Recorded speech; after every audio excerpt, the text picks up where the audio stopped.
last comment saying that, I mean, socialism is a process like anything. We got to, but in a way we can still look back and kind of the different gains, different social societies, and kind of mix and match and look up and see what we like. You know, in different, we've seen free abortion on demand. It's been in hundreds of years, and you know, we've seen the right to an education. Not even just the right. I mean, definitely everyone's a free education. Period, all the way through college, some things like, you know, even the way that like cities are developed and public transportation is being obvious, like right in a way that, you know, people can get around and to do anything they need to do, and it's not just like you know, super selective, like having a car or whatever.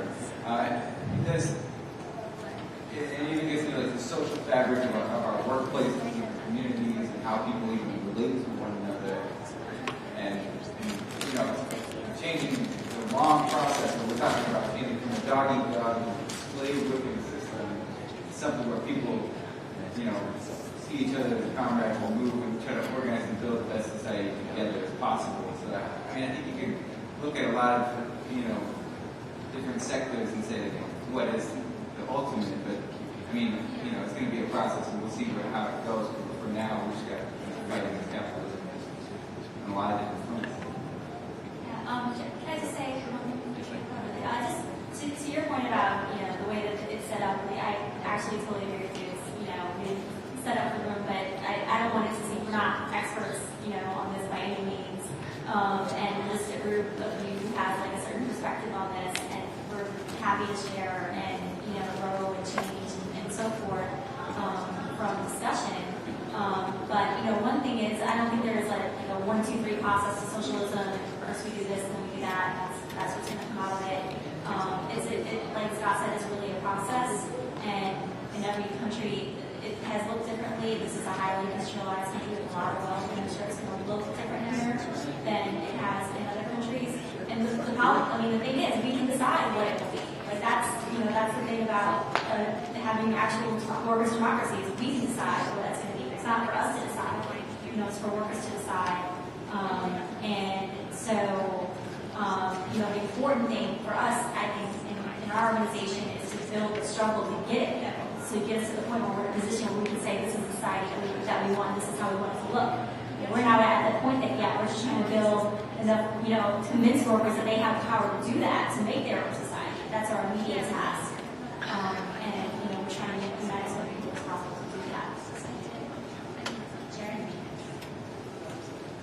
The discussion can seem abstract, but what we're dealing with really is a perspective that's critical in order to fight for workers' rights on a day-to-day level today. And it's through that struggle that I totally agree that people will move in the direction for really transforming society. How quick that goes, we don't know. But let me just give an example. I live in Detroit. In Detroit, our city is going through almost the same thing that Greece is going through. They keep renegotiating the debts to the banks, and then you go, and so by now, 80% of state funding for schools goes to debt service to the banks.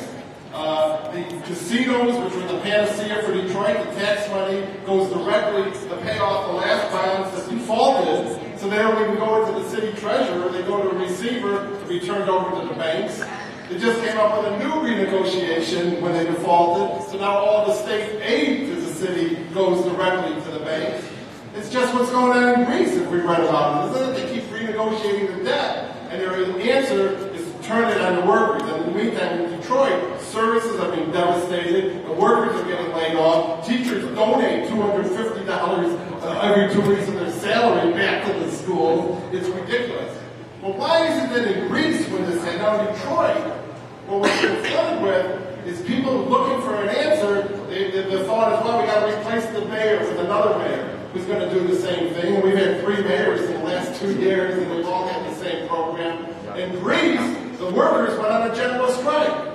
Why are they on a general strike in Greece, and the workers here, who are really, in some ways, are feeling it even more, are trying to find ways to elect someone different? It's because in Greece, the working class movement is led by communists and socialists. And they know what they're up against is a system. And they're not afraid to challenge the system and to say, say the workers' rights supersede those banks, and if the banks can't deal with it, let's expropriate them and expropriate the whole system. And that's what they put out to the workers. That's the difference. If we're going to fight in this period, you have to be a socialist. When I look in Detroit, we have foreclosures like crazy. You know, a lot of groups a lot of modern groups, they came up with all these proposals on it. But we've been fighting for a moratorium, to pull foreclosure. To fight for a moratorium, a lot of the moderates say you can't fight for a moratorium because what does it do? It challenges property relations. And the reason we're not hesitant to fight for a moratorium is we know what we're fighting for. A moratorium is a simple demand. It says the workers have a right to stay in their home and the banks don't have a right to take them. But those who are going to promote that struggle, to really hang into that struggle and the pressure that comes down from the capitalist class, have to be socialists and communists, because that's the perspective.